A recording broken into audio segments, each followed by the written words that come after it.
Good morning friends. Today we have the topic pressure. The pressure are useful in many ways. To generate electricity, it generates electricity by the pressure of air.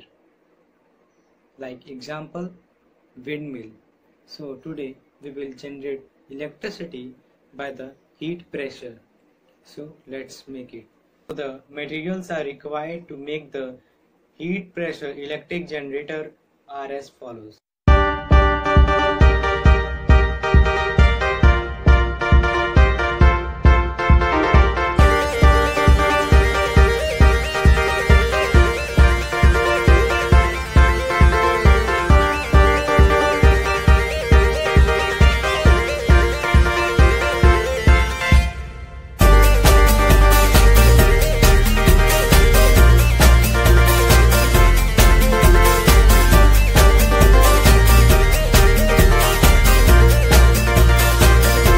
So now we have the metal can, metal wire with attached with this motor, and the light is attached.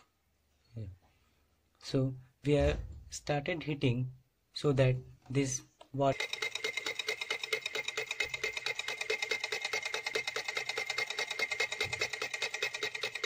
with the heated pressure